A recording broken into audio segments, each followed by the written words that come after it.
ಕಾವ್ಯ stories YouTube ಚಾನಲ್ಗೆ ಸ್ವಾಗತ. ರಾಧಾಕೃಷ್ಣ ಕಲ್ಯಾಣ ಸಂಚಿಕೆ 11. 200 ಕೋಟಿ ವರದಕ್ಷಿಣೆನಾ? ಅಷ್ಟೊಂದು ದುಡ್ಡು ನಾನು ಎಲ್ಲಿಂದ ಕೊಡೋದು?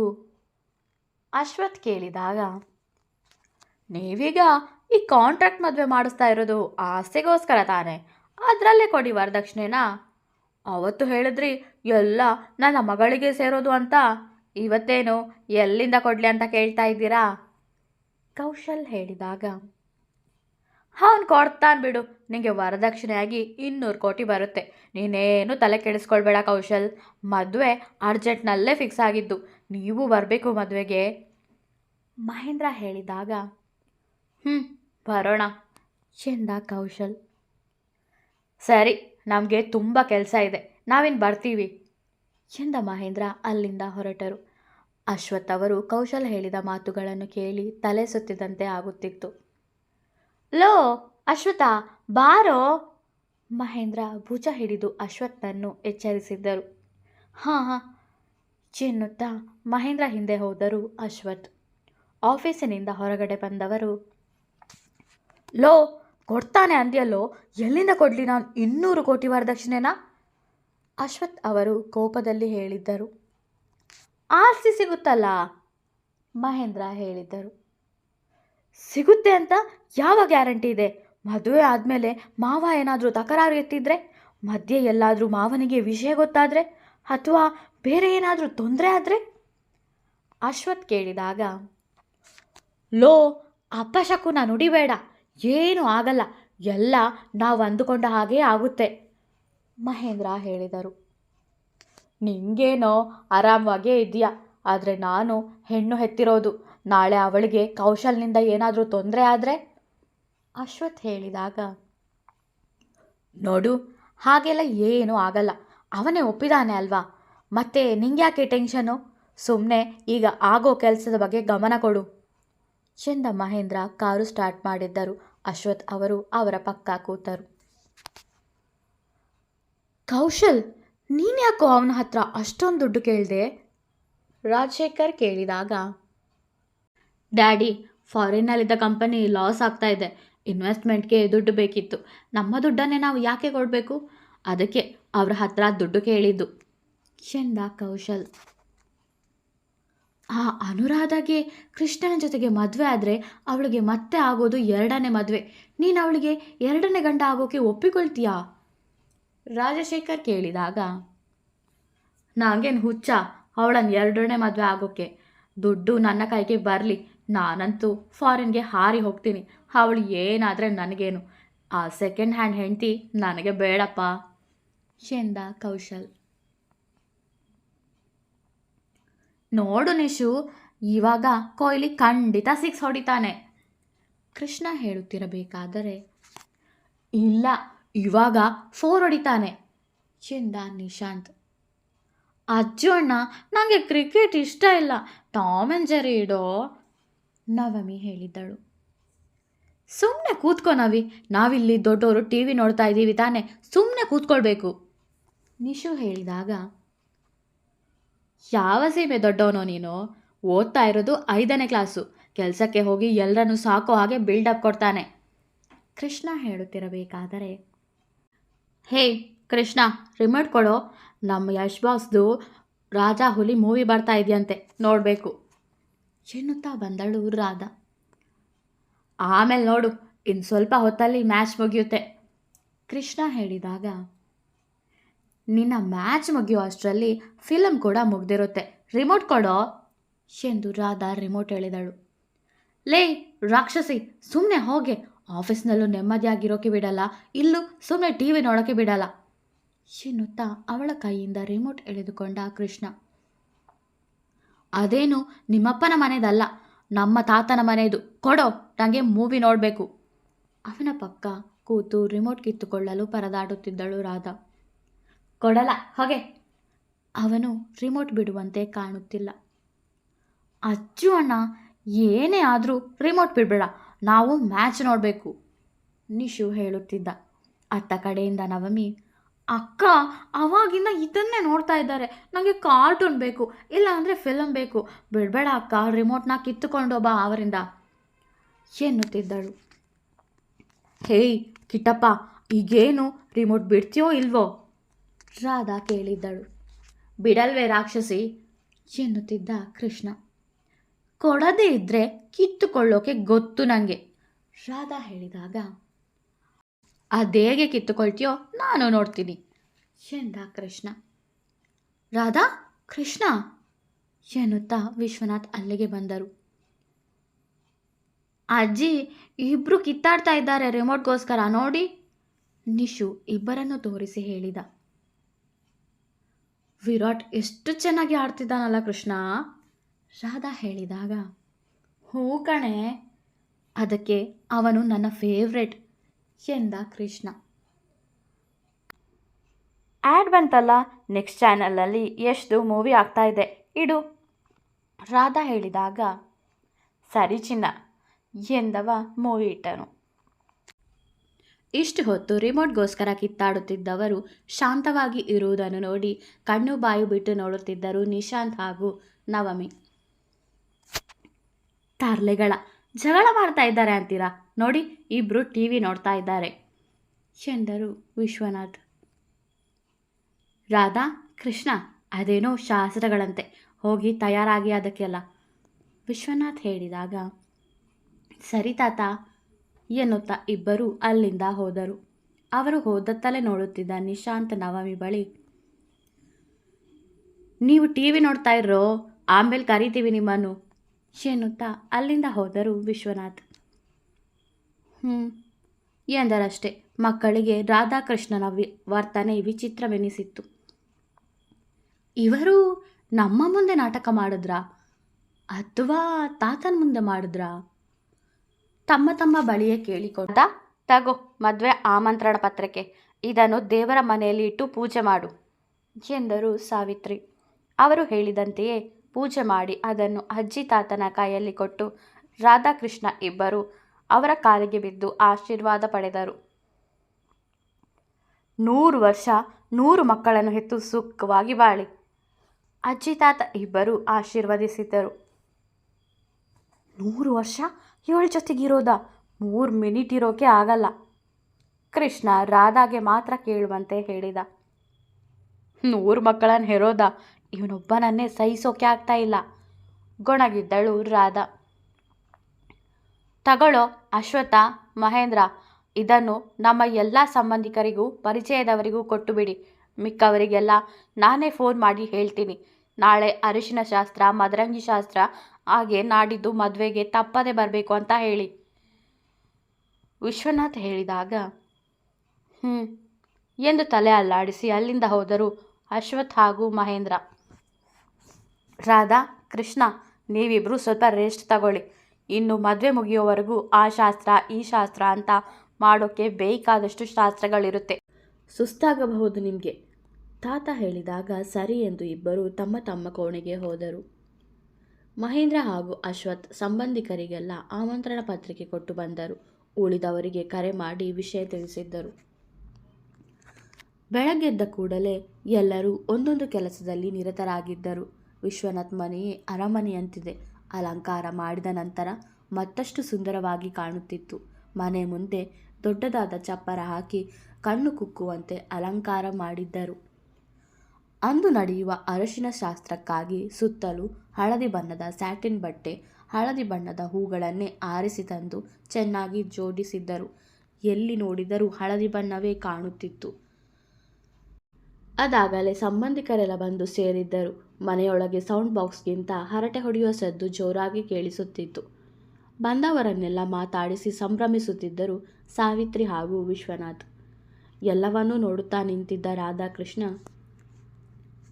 ನನಗೆ ನಿಜವಾಗ್ಲೂ ನಿನ್ನ ಕಟ್ಟಿಕೊಳ್ಳೋಕೆ ಇಷ್ಟ ಇಲ್ಲ ಎಂದಳು ರಾಧಾ. ನನಗೂ ಇಷ್ಟ ಇಲ್ಲ, ಆದರೆ ಏನು ಮಾಡೋದು, ಹಣೆಯಲ್ಲಿ ನಿನ್ನ ಹೆಸರು ಬರೆದಿದೆ ಅನಿಸುತ್ತೆ, ಅದಕ್ಕೆ ನಿನ್ನ ಕಟ್ಟಿಕೊಳ್ತಾ ಇದ್ದೀನಿ ಕೃಷ್ಣ ಹೇಳಿದಾಗ, ಹಾಯ್, ಇದೇನು ನಿಜವಾದ ಮದುವೆ ಅಲ್ಲ, ಕಾಂಟ್ರಾಕ್ಟ್ ಮದುವೆ. ಆಸ್ತಿ ನಮ್ಮ ಹೆಸರಿಗೆ ಬಂದ ಮೇಲೆ ನೀನು ಯಾರೋ ನಾನು ಯಾರು, ನಾನಂತೂ ಆಗ ಸ್ಟಾರ್ ಆಗಿರ್ತೀನಿ, ನಿನ್ನ ಕಡೆ ತಿರುಗಿನೂ ನೋಡಲ್ಲ. ರಾಧಾ ಹೇಳಿದಾಗ, ನಾನು ಅಷ್ಟೇ ಸೆಲೆಬ್ರಿಟಿ ಆಗಿರ್ತೀನಿ, ನಿನ್ನ ಹೆಸರು ಕೂಡ ನೆನಪು ಮಾಡ್ಕೊಳ್ಳಲ್ಲ ಎಂದ ಕೃಷ್ಣ. ರಾಧಾ, ಕೃಷ್ಣ ಬನ್ನಿ, ಅರಿಶಿನ ಶಾಸ್ತ್ರಕ್ಕೆ ತಯಾರಾಯಿತು. ಮಹಾಲಕ್ಷ್ಮಿ ಇಬ್ಬರನ್ನು ಕರೆದುಕೊಂಡು ಹೋದರು. ಕಪ್ಪು ಬಿಳಿ ಬಣ್ಣದ ಬನಿಯನ್ ಜೊತೆಗೆ ಪಂಚೆ ಉಟ್ಟು ಕೂತಿದ್ದ ರಾಧಾ ಹಳದಿ ಬಣ್ಣದ ಸೀರೆ ಹಾಕಿ ಕೂತಿದ್ದಳು. ಒಬ್ಬೊಬ್ಬರಾಗಿಯೇ ಬಂದು ಅರಶಿನ ಹಚ್ಚುತ್ತಿದ್ದರು. ಅವರನ್ನು ನೋಡುತ್ತಿದ್ದವರ ಬಾಯಲ್ಲಿ ಬರುತ್ತಿದ್ದದ್ದು ಒಂದೇ ಮಾತು, ಅಬ್ಬಾ ಎಷ್ಟು ಮುದ್ದಾಗಿದೆ ಜೋಡಿ ಎಂದೆ. ಎಷ್ಟು ಮುದ್ದಾಗಿದೆ ಅಲ್ವಾ ಸವಿ ಜೋಡಿ, ರಾಧಾಕೃಷ್ಣರನ್ನು ಆ ದೇವ್ರೆ ಜೋಡಿ ಮಾಡಿ ಕಳಿಸಿರೋ ಥರ ಇದೆ ವಿಶ್ವನಾಥ್ ಹೇಳಿದಾಗ, ಹೌದು ರೀ ಎಂದರು ಸಾವಿತ್ರಿ. ನಮ್ಮ ಮಕ್ಕಳು ಎಷ್ಟು ಮುದ್ದಾಗಿ ಕಾಣ್ತಾ ಇದ್ದಾರಲ್ಲ, ಮಹಾಲಕ್ಷ್ಮಿ ಹಾಗೂ ಭಾಗ್ಯ ಕೇಳಿದಾಗ, ಸ್ವಲ್ಪ ಸುಮ್ಮನೆ ನಿಂತ್ಕೊಳ್ಳಿ ಕೋಪದಲ್ಲಿ ಹೇಳಿದ್ದರು ಮಹೇಂದ್ರ ಹಾಗೂ ಅಶ್ವಥ್. ಮಹೇಂದ್ರ ಅವರ ಫೋನಿಗೆ ಕರೆ ಬಂದಿತ್ತು. ಕರೆ ಸ್ವೀಕರಿಸಿದವರು, ಹೌದಾ ಸರಿ ಈಗಲೇ ಬರ್ತೀನಿ ಎಂದು ಕರೆ ತುಂಡರಿಸಿದರು. ಯಾರ್ದು ರೀ ಫೋನು ಭಾಗ್ಯ ಕೇಳಿದಾಗ, ಲಾಯರ್ ಫೋನ್ ಮಾಡಿದ್ರು, ಅದೇ ಈ ಮದುವೆ ಕಾಂಟ್ರಾಕ್ಟ್ ಪೇಪರ್ ರೆಡಿ ಉಂಟಂತೆ, ಬಂದು ತಗೊಳ್ಳಿ ಅಂದರು. ಅಶ್ವಥ್ ನೀನು ಇಲ್ಲೇ ಇರು, ನಾನು ಹೋಗಿ ತರ್ತೀನಿ ಮಹೇಂದ್ರ ಹೇಳಿದಾಗ, ಸರಿ ಎಂದರು ಅಶ್ವಥ್. ಮಹೇಂದ್ರ ಅಲ್ಲಿಂದ ಹೊರಟು ಹೋದ ಮೇಲೆ, ರೀ ಯಾಕ್ರಿ ಈ ಒಪ್ಪಂದ ಎಲ್ಲ, ರಾಧಾಕೃಷ್ಣಗೆ ನಿಜವಾಗ್ಲೂ ಮದುವೆ ಮಾಡಿಸಬಹುದಲ್ಲ ಮಹಾಲಕ್ಷ್ಮಿ ಹೇಳಿದಾಗ, ನಿಂಗೆ ಇದೆಲ್ಲ ಗೊತ್ತಾಗಲ್ಲ, ಸುಮ್ಮನೆ ಬಂದವ್ರ ಹತ್ರ ಆರೋಗ್ಯ ವಿಚಾರಿಸು ಹೋಗು ಎಂದರು ಅಶ್ವಥ್. ಇವ್ರಿಗೇನೇ ಹೇಳಿದ್ರು ಅರ್ಥ ಆಗಲ್ಲ ಮಹಾಲಕ್ಷ್ಮಿ ಎಂದು ಅಲ್ಲಿಂದ ಹೋದರು ಭಾಗ್ಯ. ಅರಶಿನ ಶಾಸ್ತ್ರ ಮುಗಿಸಿ ಸಂಜೆ ನಡೆಯುವ ಮದರಂಗಿಗೆ ಸಿದ್ಧತೆ ನಡೆಯುತ್ತಿತ್ತು. ಮೊದಲು ಮಾಡಿದ ಅಲಂಕಾರ ತೆಗೆದು ಮತ್ತಷ್ಟು ಸುಂದರವಾಗಿ ಅಲಂಕಾರ ಮಾಡಿದ್ದರು. ರಾಧಾ, ನಿಂದು ಕೃಷ್ಣಂದು ಎಷ್ಟು ವರ್ಷದ ಪ್ರೀತಿನೇ ಸಂಬಂಧಿಕರಲ್ಲೊಬ್ಬರು ಕೇಳಿದಾಗ, ಏನು ಹೇಳುವುದು ಎಂದು ತೋಚದೆ, 1 ವರ್ಷ ಆಯಿತು ಅಷ್ಟೇ ಎಂದಳು ರಾಧಾ. ಪರವಾಗಿಲ್ಲ, ನಿಮ್ಮ ಪ್ರೀತಿ ಬೇಗ ಸಕ್ಸಸ್ ಆಯಿತು. ಹನಿಮೂನ್ಗೆ ಎಲ್ಲಿಗೆ ಹೋಗ್ತಾ ಇದ್ದೀರಾ ಮತ್ತೊಬ್ಬರು ಕೇಳಿದಾಗ, ಎಲ್ಲೂ ಇಲ್ಲ ಎಂದಳು ರಾಧಾ. ಎಲ್ಲೂ ಇಲ್ವಾ? ನೋಡೆ, ಪಕ್ಕದಲ್ಲಿರೋ ಊರಿಗೆ ಕೇಳಬೇಡ, ಆಸ್ಟ್ರೇಲಿಯಾ, ಮಲೇಷಿಯಾ, ಸ್ವಿಟ್ಜರ್ಲ್ಯಾಂಡ್ ಹೀಗೆ ದೂರ ದೂರನೇ ಕೇಳು ಎಂದರು ಮತ್ತೊಬ್ಬರು. ಎಂದಳಷ್ಟೇ ರಾಧಾ. ಏನು ಇನ್ನೂ ಮಾತಾಡ್ತಾನೆ ಇದ್ದೀರಾ, ಬೇಗ ಹುಡುಗಿನ ಕರ್ಕೊಂಡು ಬನ್ನಿ ಎನ್ನುತ್ತಾ ಬಂದರು ಸಾವಿತ್ರಿ. ಹೆಂಗಳೆಯರೆಲ್ಲ ರಾಧಾಗೆ ತಮಾಷೆ ಮಾಡುತ್ತಾ ಮದರಂಗಿ ಶಾಸ್ತ್ರ ನಡೆಯುವಲ್ಲಿ ಕರೆದೊಯ್ದರು. ಗುಲಾಬಿ ಬಣ್ಣದ ಲೆಹೆಂಗಾ ಧರಿಸಿ ಅದಕ್ಕೊಪ್ಪುವಂತಹ ಒಡವೆ ಜೊತೆಗೆ ಮೇಕಪ್ ಹಾಕಿ ತುಂಬ ಮುದ್ದಾಗಿ ಕಾಣುತ್ತಿದ್ದಳು ರಾಧಾ. ಕೃಷ್ಣ ಕೂಡ ತುಂಬ ಹ್ಯಾಂಡ್ಸಮ್ ಆಗಿ ಕಾಣುತ್ತಿದ್ದ. ಕೃಷ್ಣ, ಮೊದಲು ನೀನೇ ಅವಳಿಗೆ ಮೆಹಂದಿ ಹಚ್ಚಬೇಕು, ಹೋಗು ಸಾವಿತ್ರಿ ಹೇಳಿದರು. ಅವಳ ಪಕ್ಕ ಕೂತು ಕೈಗೆ ಸಣ್ಣ ಚುಕ್ಕಿ ಇಟ್ಟ ಕೃಷ್ಣ. ಅದು ಸರಿ, ಹನಿಮೂನ್ಗೆ ಎಲ್ಲೂ ಕರ್ಕೊಂಡು ಹೋಗ್ತೀಯ ಕೃಷ್ಣ ಅಲ್ಲೇ ಇದ್ದವರೊಬ್ಬರು ಮತ್ತೆ ಕೇಳಿದಾಗ, ಇವಳ ಮೂತಿಗೆ ಹನಿಮೂನ್ ಬೇರೆ ಕೇಡು ಗೊಣಗಿದವ.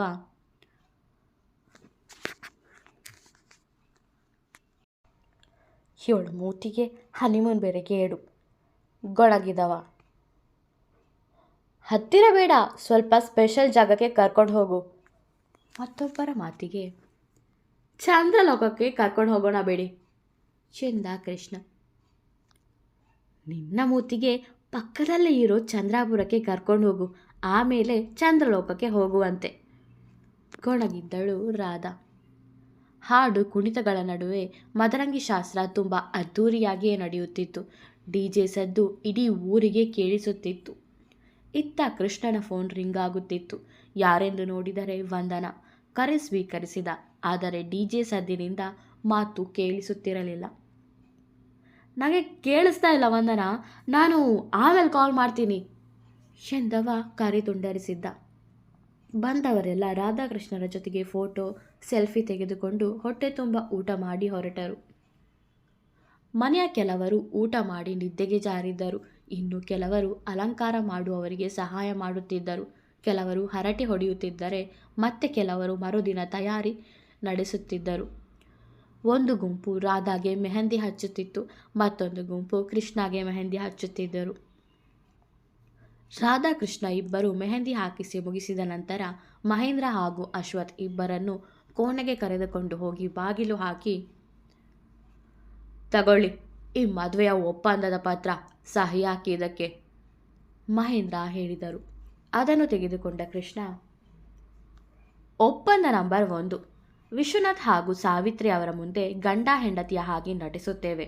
ಅವರ ಮುಂದೆ ಯಾವತ್ತೂ ಜಗಳ ಮಾಡಿಕೊಳ್ಳುವುದಿಲ್ಲ. ಒಪ್ಪಂದ ನಂಬರ್ 2, ಇಬ್ಬರ ಮಧ್ಯೆ 2 ಆನೆ ಹೋಗುವಷ್ಟು ಅಂತರ ಕಾಯ್ದುಕೊಳ್ಳುತ್ತೇವೆ. ಒಪ್ಪಂದ ನಂಬರ್ 3, ಏನೇ ಮಾಡುವುದಾದರೂ ಅಪ್ಪಂದಿರ ಅಪ್ಪಣೆ ಕೇಳಿನೇ ಮಾಡುತ್ತೇವೆ. ಈ ಒಪ್ಪಂದ ಉಲ್ಲಂಘಿಸಿದರೆ ಅವರು ಕೊಡುವ ಶಿಕ್ಷೆಗೆ ಒಪ್ಪಿಕೊಳ್ಳುತ್ತೇವೆ.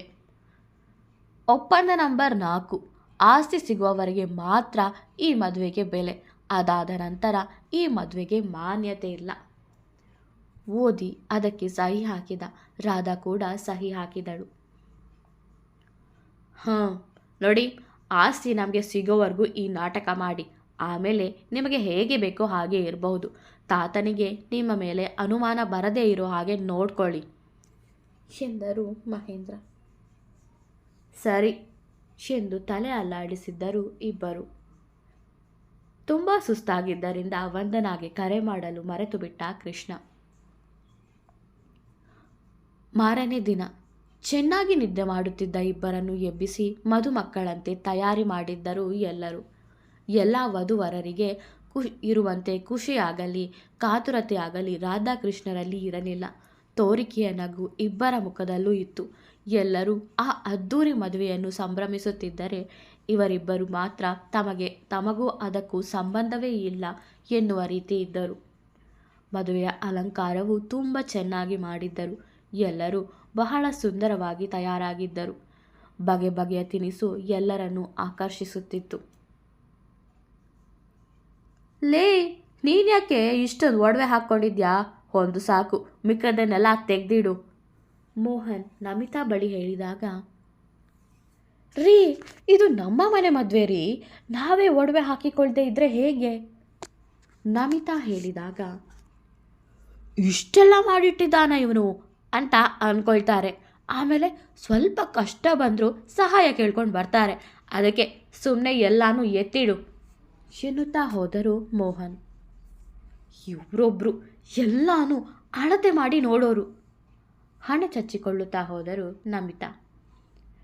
ಶಾಸ್ತ್ರಿಗಳು ಬಂದು ಮದುವೆಗೆ ಸಿದ್ಧತೆ ಮಾಡಿ ಗಂಡು ಹೆಣ್ಣನ್ನು ಕರೆಯಿರಿ ಎಂದರು. ಕೆಲವರು ರಾಧಾಳನ್ನು ಕರೆದುಕೊಂಡು ಬಂದರೆ ಮತ್ತೆ ಕೆಲವರು ಕೃಷ್ಣನನ್ನು ಕರೆದುಕೊಂಡು ಬಂದಿದ್ದರು. ಇಬ್ಬರಿಂದಲೂ ಶಾಸ್ತ್ರಗಳನ್ನು ನೆರವೇರಿಸಿದರು. ಮಂಗಳಸೂತ್ರವನ್ನು ಕೊಟ್ಟು ಎಲ್ಲರೂ ಮುಟ್ಟುವಂತೆ ಹೇಳಿದ್ದರು. ಭಾಗ್ಯ ಎಲ್ಲರಿಂದಲೂ ಮುಟ್ಟಿಸಿ ತಂದು ಶಾಸ್ತ್ರಿಗಳಿಗೆ ಕೊಟ್ಟರು. ತಗೊಳ್ಳಿ, ಮಾಂಗಲ್ಯ ಧಾರಣೆ ಮಾಡಿ ಕೃಷ್ಣನ ಬಳಿ ಮಂತ್ರ ಪಠಿಸುತ್ತಾ ಶಾಸ್ತ್ರಿಗಳು ಹೇಳಿದರು. ಮನಸ್ಸಿಲ್ಲದ ಮನಸ್ಸಲ್ಲಿ ರಾಧಾ ತಲೆ ತಗ್ಗಿಸಿದ್ದಳು. ಮನಸ್ಸಿಲ್ಲದ ಮನಸ್ಸಲ್ಲಿ ಕೃಷ್ಣ ತಾಳಿ ಕಟ್ಟಿದ್ದ. ವಿಶ್ವನಾಥ್, ಸಾವಿತ್ರಿ, ಭಾಗ್ಯ, ಲಕ್ಷ್ಮಿ, ನಮಿತಾ ಖುಷಿಪಟ್ಟರು. ಇಬ್ಬರನ್ನೂ ಹರಸಿದ್ದರು. ಮಹೇಂದ್ರ, ಅಶ್ವಥ್ ಹಾಗೂ ಮೋಹನ್ ಆಸ್ತಿ ಸಿಗುವ ಗಳಿಗೆ ಹತ್ತಿರದಲ್ಲೇ ಇದೆ ಎಂದು ಸಂತಸಪಟ್ಟರು. ಮುಂದುವರಿಯುವುದು. ವಿಡಿಯೋ ಇಷ್ಟವಾದರೆ ಲೈಕ್ ಮಾಡಿ, ಕಮೆಂಟ್ ಮಾಡಿ. ನನ್ನ ಚಾನಲ್ಗೆ ಹೊಸಬರಾದರೆ ಸಬ್ಸ್ಕ್ರೈಬ್ ಮಾಡಲು ಮರೆಯಬೇಡಿ. ಧನ್ಯವಾದಗಳು.